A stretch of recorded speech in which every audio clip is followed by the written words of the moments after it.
sunyi saat sepi, ku merenung nasib ini.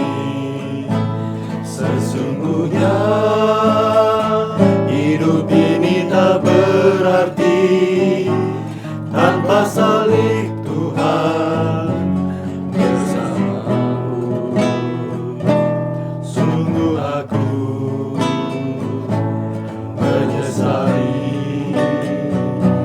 akan hidupku begini. Ku abaikan kasih setiamu, hidup dalam dosa penuh nista. Kali ini Tuhan, ku mau iring Tuhan, memikul salibmu dengan sejuta harapan. Dunia ku tinggalkan, dunia ku lupakan, ku mau hidup bersamamu Tuhan.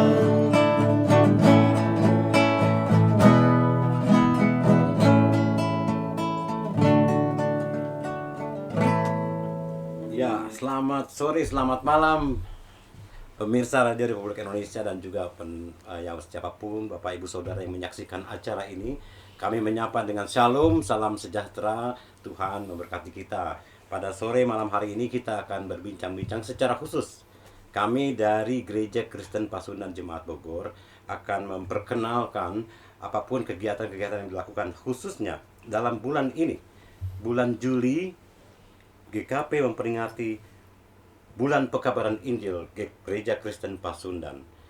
Kita akan berbincang tentang apa itu Pekabaran Injil, Bulan Pekabaran Injil, dan juga apa-apa saja yang dilakukan oleh gereja mensiasati momen-momen bagaimana kita harus memberitakan kabar baik. Bersama-sama dengan kita, puji Tuhan sudah hadir Bapak Pendeta Dedan Nimrod Simatupang, Pendeta GKP Jemaat Bogor. Terima kasih Pak Dedan sudah hadir.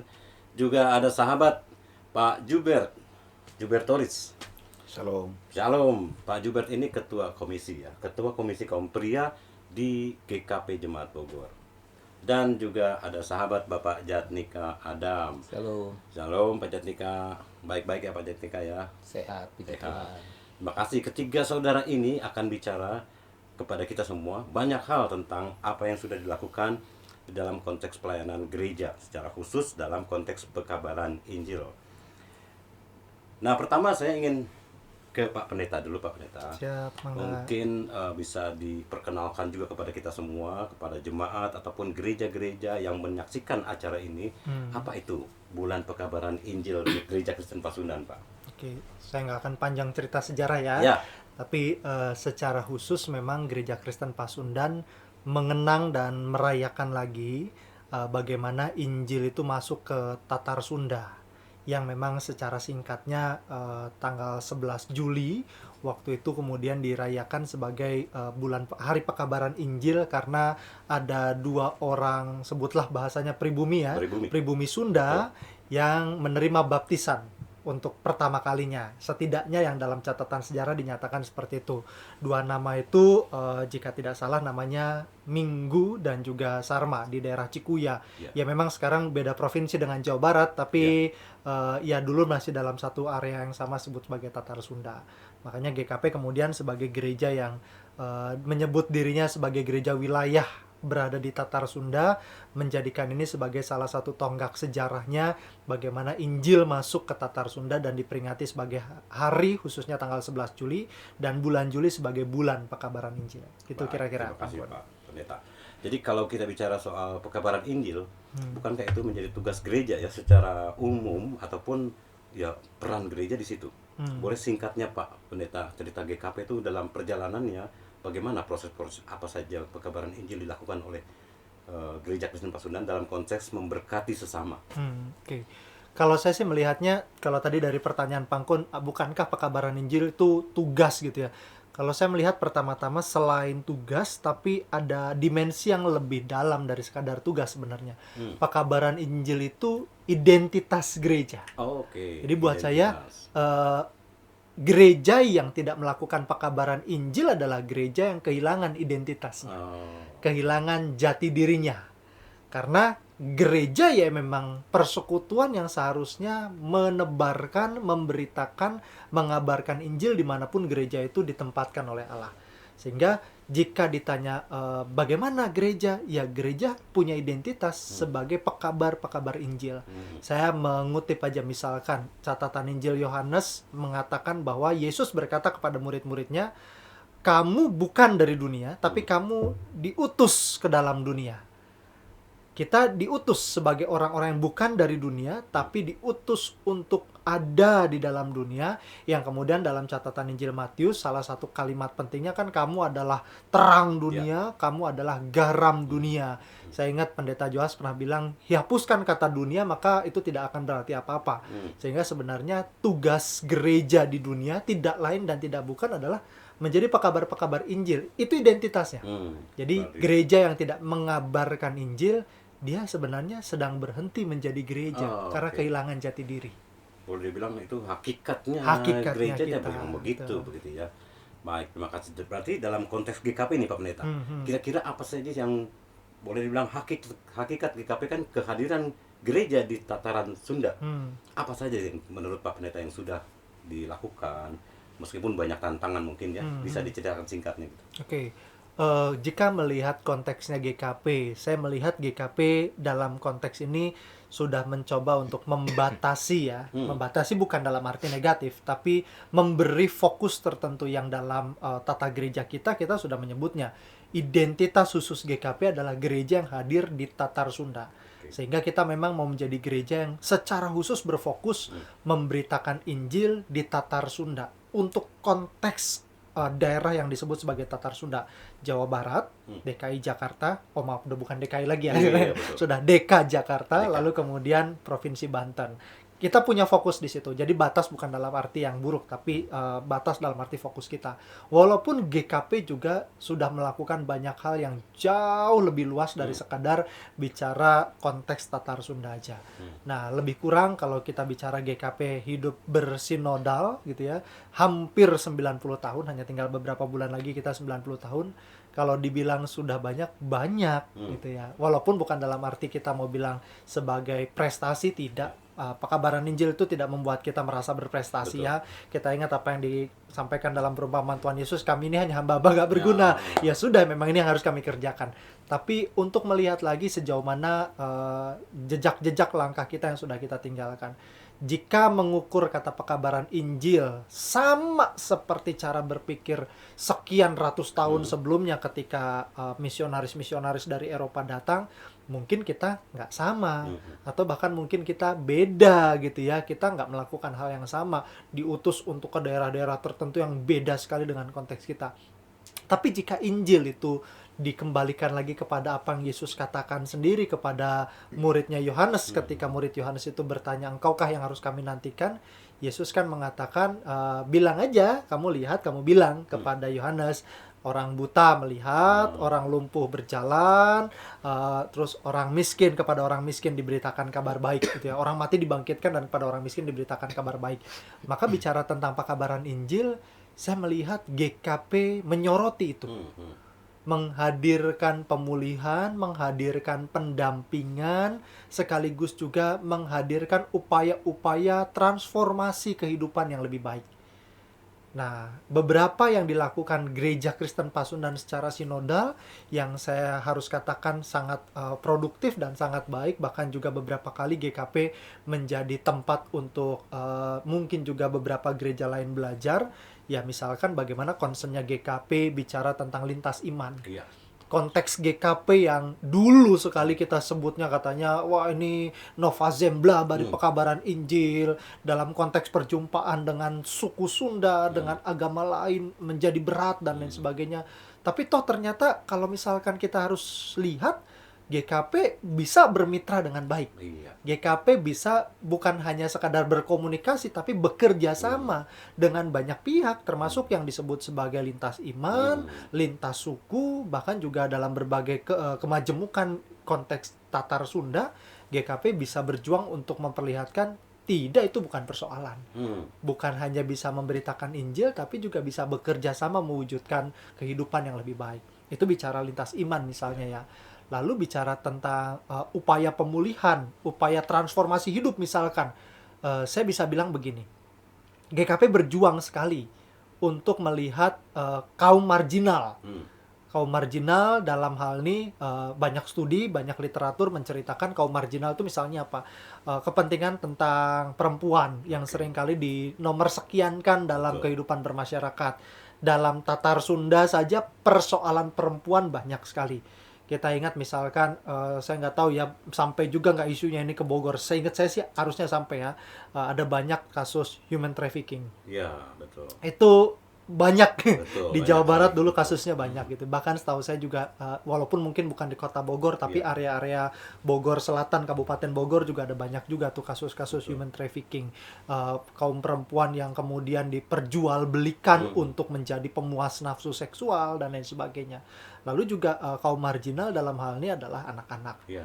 Bagaimana GKP menyelaraskan identitasnya sebagai gereja yang membawa kabar baik kepada mereka yang tidak berdaya, bukan mau bilang anak-anak lemah, tapi secara sistem, secara kondisi seringkali kan kita melemahkan keberadaan anak-anak, dan kita menggunakan hal itu untuk membuat anak-anak seperti tidak bisa berkutik untuk mengekspresikan apa yang menjadi mimpinya, harapannya, dan kemudian pokoknya anak-anak begini-begini. Dan memang secara real saat ini pun ketika GKP berjuang menjadi gereja ramah anak misalnya sebagai bentuk pekabaran Injil, GKP masih menghadapi ada banyak sekali kasus kekerasan terhadap anak. Bagaimana anak-anak juga banyak menjadi korban dari kekerasan bahkan di lingkungan domestik mereka, di rumah tangga. Kalau untuk pemerintah era sekarang itu semacam, saya spesifik tentang kekerasan terhadap anak itu tadi ya. Menurut Pak Pendeta pengamatan gitu ya, era sekarang itu trennya seperti apa? Kalau saya sih memandangnya begini, sekarang semakin terlihat karena media sosial. Sebenarnya saya melihat dan mencoba membaca beberapa hal. Dulu pun ada, hanya memang ketika Tidak dulu terekspos tidak terekspos. Pada prinsipnya gini, semua kasus kekerasan itu dari masa ke masa selalu fenomenanya gunung es. Apa yang terungkap di permukaan itu hanya bagian kecil dari apa yang tidak pernah terungkap. Semua tenggelam di bawah kata-kata aib, semua tenggelam di bawah ancaman, teror, dan lain sebagainya. Apalagi nanti kalau kamu ngadu, kamu diancam, nggak bisa hidup, apa segala macam. Cuma sekarang medsos membuat kita jadi lebih paham curhatan orang-orang dan lain sebagainya ya. Media berkembang dan kemudian apa yang terjadi di ujung sana kita bisa langsung tahu dalam waktu hitungan menit atau hitungan jam gitu ya. Jadi akan jauh lebih terangkat, terbuka. Dan itu memperlihatkan pada kita bahwa gereja tidak bisa tidak ketika identitasnya adalah pekabar Injil, ya gereja diperhadapkan pada itu. Kita tidak sedang diutus untuk pergi ke suatu tempat yang terpencil di pelosok mana, tapi lihat tetanggamu, lihat komunitasmu, lihat kiri kananmu. Ada loh ternyata situasi yang membutuhkan kehadiran kita yang identitasnya adalah pekabar Injil untuk memberitakan euangelion, kabar baik kepada mereka yang saat ini dalam tanda kutip termarginalkan, atau yang pada saat ini mereka menjadi sangat dilemahkan karena sistem, karena status sosial dan lain sebagainya. Kalau begitu Pak Pendeta, boleh spesifik saja disebutkan apa sih GKP dan konteks GKP? Sebutlah kegiatan atau program atau aksi dalam kaitan tadi yang Pak Pendeta jelaskan soal perempuan, pelecehan terhadap perempuan dan juga terhadap kekerasan terhadap anak. Oke, dalam konteks sinode ya Pak ya? Iya. Dalam konteks sinode kita perlu mengapresiasi beberapa pelayan-pelayan kita yang secara khusus GKP mencoba untuk plotting untuk di sana concernnya, itu di Pasundan Durebang misalnya. Pasundan Durebang ini betul-betul concern menjadi lembaga pengada layanan. Mereka berjuang bukan hanya untuk GKP secara internal dan bukan hanya untuk orang Kristen, tapi juga benar-benar untuk hadir sebagai bagian yang memperjuangkan kehidupan lebih baik di masyarakat. Dan mereka berjuang untuk menangani kekerasan. Memang basisnya adalah kekerasan berbasis gender. dan juga kekerasan dalam rumah tangga tentunya. Walaupun sekarang istilahnya kemarin juga baru dapat informasi lagi ya, istilah yang lebih tepat mungkin bukan kekerasan dalam rumah tangga, tapi kekerasan intrapersonal yang juga ya, interpersonal yang bisa terjadi bukan hanya antara bapak, ibu, anak, orang tua, tapi juga bisa jadi om, tante, kakek, nenek, itu yang lebih luas dari sekadar rumah tangga. Baik. Baik, terima kasih Pak Pendeta pemirsa dan juga siapapun yang menyaksikan tayangan kita pada malam hari ini ya. Menarik sebetulnya ya, banyak sekali konteks-konteks pekabaran Injil yang dilakukan di era sekarang. Dan secara khusus untuk Gereja Kristen Pasundan ya, kita terus berusaha untuk mengabarkan Injil dalam konteks yang kekinian. Saya akan ke Pak Jatnika dulu ya, Bung Jubert ya. Oh ya, nanti oke. ke Silakan. Pak Jatnika. Silakan.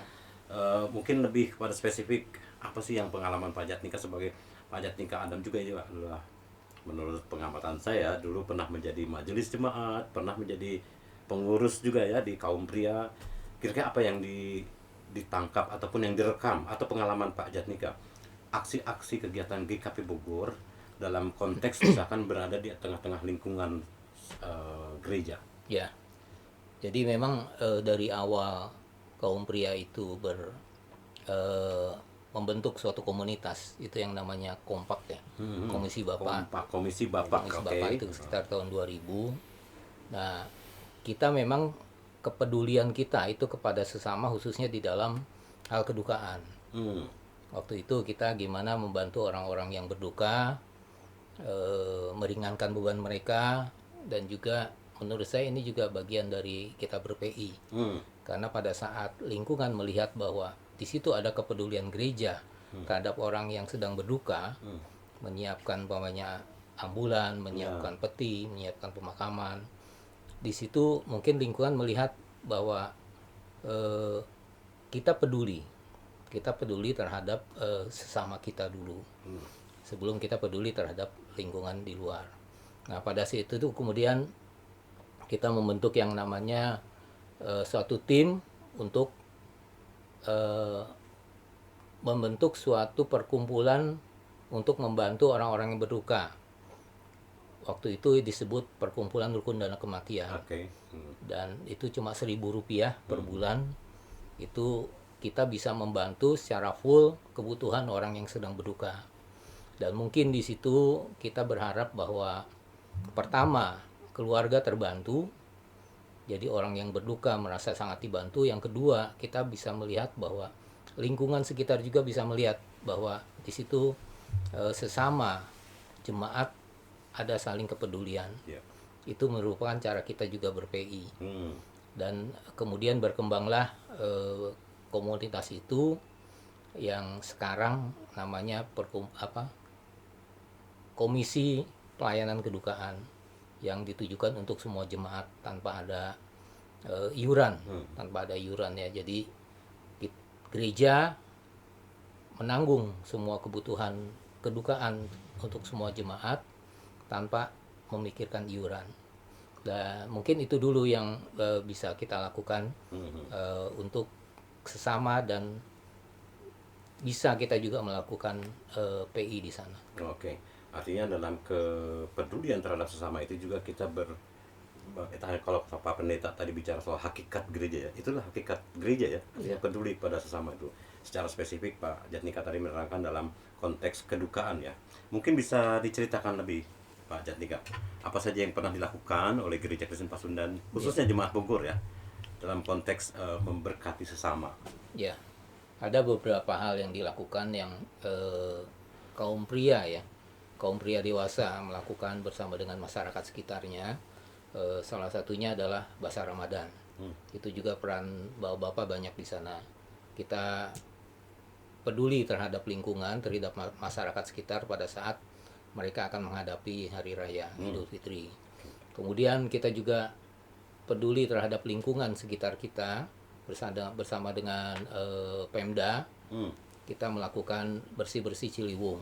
Itu juga bersama dengan masyarakat setempat. Di situ kita melakukan aktivitas bersama, bukan cuma bersih Ciliwung, tapi juga kita kita makan bersama dengan masyarakat sekitar, dengan orang-orang Pemda yang ada di sana. Nah, itu bagian dari kita menjadi berkat bagi masyarakat dan lingkungan sekitar. Artinya kita terus berusaha supaya kehadiran gereja itu juga memang ada di tengah-tengah Betul. masyarakat begitu ya. Betul. Kira-kira menurut Pak Jatnika apa sih tantangan yang terberat atau yang perlu diperjuangkan lagi dalam menjalankan kegiatan-kegiatan tadi? Ya, memang tidak semua masyarakat bisa menerima dengan Oke.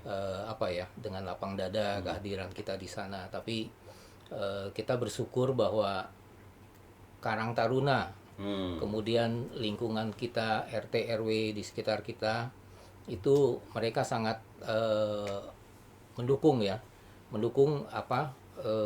kebersamaan kita dengan mereka. Jadi tantangan-tantangan yang ada itu bisa kita lewati. Bahkan kalau umpamanya setelah Basah Ramadan kita melakukan makan bersama di gereja dengan Karang Taruna, dengan Berarti buka bersama masyarakat, dong ya, karena masih berpuasa buka ya? bersama ya, Oke. buka bersama dengan masyarakat sekitar Di gereja. di lingkungan gereja. Baik, terima kasih Pak Jatnika. Mungkin saya bicara soal ini ke Pak Jubertoris nih. Tadi Pak Pendeta sudah menjelaskan bagaimana hakikat gereja itu adalah ya kami mengabarkan kabar berita baik. Kemudian Pak Jatnika memberikan contoh-contoh tentang apa yang sudah dilakukan. Nah, mungkin tantangan di dalam adalah bagaimana menjaga persekutuan secara khusus kaum pria ya. Dan bagaimana mengajak kaum pria aktif dalam kegiatan-kegiatan dalam memberkati sesama ini. Gimana Bung Jobe? Oke, untuk menjaga persatuan antara kaum pria ini, memang kita punya WA ya, punya grup, Oke, punya punya WA grup. lah. Nah di situ kita banyak melakukan seperti kayak kita pagi-pagi ada yang menyebarkan firman Tuhan. Nah, itu juga bagus, Pak. Jadi kita ada yang membaca dan ada yang menanggapi juga. Nah, ada pun juga seperti kayak melempar selamat ulang tahun juga sih. Itu salah satu untuk menjaga persatuan juga sih. Jadi ada komunikasi. Oke. Nah, di Kompri sendiri kita juga ada kebaktian. Kebaktian itu dalam 1 bulan itu 2 kali. Nah, itu kita kebaktian itu kita lemparkan kepada kaum bapak. Nah, mungkin ada yang mau beribadah di rumahnya, silakan. Oke. Nah, itu kita lakukan. Dan kalaupun belum ada yang merespon itu, kita melakukan di gereja. Dan puji Tuhan ya banyak respon dan juga luar biasa dari kaum bapak ya. Pernah melakukan juga ibadah secara online juga. Ya, itu menjaga persatuan. Pernah kita melakukan itu pada saat waktu COVID ya. Ya, itu kita melakukan itu online itu. Itu sangat luar biasa. Dan untuk menjaga persatuan itu kan, nah kita ini di kaum bapak ini, biar kita bisa beribadah ke teman-teman lain, teman-teman yang lain, kita bisa beribadah, itu di rumah teman-teman itu kalau kita kan bapak itu biasanya ya habis selesai ibadah itu, ayo ngopi kan gitu, ngopi. Nah, ada berbagai tempat atau rumah yang mungkin karena ekonominya mungkin tidak bisa menyiapkan sesuatu. Nah, kami dari komisi kaum bapak itu ya kami mengadakan itu, Pak. Oke. Biar bisa kita beribadah di rumah kaum bapak. Jadi di situ kita merasakan bagaimana bahwa kita dalam pelayanan itu kita sama-sama. Oke. Jadi semua dimanapun berada, itu yang kami jaga sampai sekarang, Pak. Dan terus kami menyemangati semua kaum bapak gimana. Pokoknya ada kegiatan apapun kita menyampaikan di grup. Dan kalau ada yang sakit pun kita yang ramai itu pada berdoa dari itu. Artinya bisa saling menguatkan, Saling menguatkan, ya, menyemangati betul. gitu ya. Saling Nah, menguatkan. Itu tadi yang Bung juga ceritakan boleh dibilang hal-hal yang rutin begitu ya dilakukan. Ya, yang rutin. Mungkin ada yang spesifik, ada yang khusus dilakukan oleh komisi pria secara khusus untuk menjaga persekutuan itu. Kegiatan-kegiatan yang spesifik. Ada kegiatan seperti program ya, Pak. Oke. Itu baru-baru ini kami lakukan bahwa itu Kemah Daud. Kemah Daud. Iya, Kemah Daud itu. Itu puji Tuhan banget, Pak. Jadi Kemah Daud itu kita ya termasuk Bapak Pendeta juga hadir. Begitu. Kami di daerah Sentul, dan di situ ada permainan game dan juga semua termasuk kita isi dengan firman Tuhan semua juga. Ada trekking juga. Itu mempereratkan kami, Pak. Jadi di situ benar-benar persekutuan itu kami terasa banget dan kami di situ bertumbuh, Pak. Jadi di situ yang kami lakukan yaitu Kemah Daud. Nah, sebenarnya sudah dilakukan dulu juga ada. Ada juga yaitu Jalan Bersama. Itu kami juga ajak KPP, Komisi Perempuan, anak-anak pun ikut. Jadi di situ yang kami melihara sesama kami, biar kami selalu bertumbuh bersama. Gitu, Pak. Sebutlah kaum pria ini menjadi pionir ya, atau menjadi Ya. yang penggerak di dalam kegiatan persekutuan ini. Menurut Pak Pendeta gimana Pak Pendeta? Karena memang ini tidak lepas dari bagaimana kita hidup bersekutu itu harus terus dijaga gitu ya. Apa yang sudah dilakukan kaum pria atau apa saja yang kira-kira bisa dilakukan ke depan, konteksnya kaum pria begitu. Oke. Saya tertarik dengan satu kata kuncinya penting, Oke. persekutuan yang jadi tadi pertanyaan Pangkun ya. Buat saya persekutuan itu tidak bisa dipisahkan antara yang luas dan yang sempit, antara persekutuan yang jauh dan yang dekat. Oke. Dua-duanya jika tidak dilakukan dengan seimbang pasti tidak akan kuat. Saya setuju persekutuan, salah satu persekutuan yang kecilnya adalah persekutuan kategorial. Yang tadi ditanya adalah kaum. Persekutuan jemaat akan menjadi kokoh jika persekutuan kategorialnya juga baik. Oke. Satu. Tapi juga kalau bicara tentang persekutuan, maka hal yang juga harus diingat oleh gereja, salah satunya ketika gereja punya identitas sebagai pekabar Injil, bagaimana persekutuan keluarga itu juga harus dikokohkan. Belum lama ini ada banyak isu mungkin di medsos yang bapak-bapak juga pernah ikuti ya. Indonesia jadi salah satu negara yang punya banyak kasus fatherless. Isu sosialnya anak-anak bertumbuh tanpa figur bapak, bukan karena anaknya nggak punya bapak ya, bukan karena anaknya bapaknya mati gitu, bukan, bapaknya ada. Tapi kehadirannya tidak berasa. Harusnya bicara tentang persekutuan, ini bukan memilih gitu ya. Saya mau aktif di persekutuan gereja, tapi ya oke lah kompensasi karena saya nggak aktif di rumah, saya di gereja. Ini yang bahaya menurut saya. Jadi sangat sepakat bahwa persekutuan itu penting, tetapi persekutuan itu juga jangan membuat kita jadi seperti memilih atau bahkan menjadikan yang satu sebagai kompensasi atas yang lain. Persekutuan kategorial penting ya, persekutuan jemaat penting sangat. Tapi juga itu semua akan bertumbuh dengan sangat baik jika persekutuan keluarganya juga baik antara suami dan istri. Jika kita ngomongin khususnya kaum pria gitu ya, ya bagaimana kaum pria juga punya persekutuan yang baik dengan istrinya jika yang sudah menikah ya sekarang ya, jika yang sudah menikah atau memutuskan untuk menikah. Atau jika bicara tentang anak-anak ya tadi, bagaimana kaum pria juga memberitakan Injil, nggak usah ngomong yang jauh dulu nih kita ya. Bagian terkecil kita juga adalah kehadiran kita di tengah keluarga. Dan menurut saya itu hal yang krusial. Gitu Pangkun. Baik. Wah, jadi menarik ya kalau menurut saya sih ya. Bapak Ibu, saudara dan siapapun yang menyaksikan acara tayangan kali ini, kita akan terus melanjutkan program-program kegiatan-kegiatan kita, tapi juga percakapan-percakapan ini semoga memberikan inspirasi, memberikan motivasi, memberikan semangat, ataupun juga memberikan ide-ide baru terhadap kegiatan-kegiatan yang dilakukan oleh gereja dalam konteks gereja tadi sebagai pekabar-pekabar Injil. Kita akan bertemu lagi dalam percakapan-percakapan berikutnya. Terima kasih Pak Pendeta, Pak Jatnika, Pak Gilbert. Kita akan teruskan atau lanjutkan dalam program-program podcast berikutnya.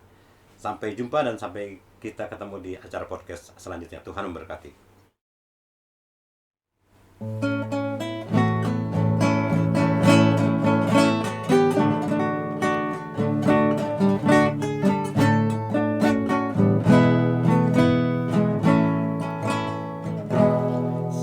Saat sunyi, saat sepi, ku merenung nasib ini.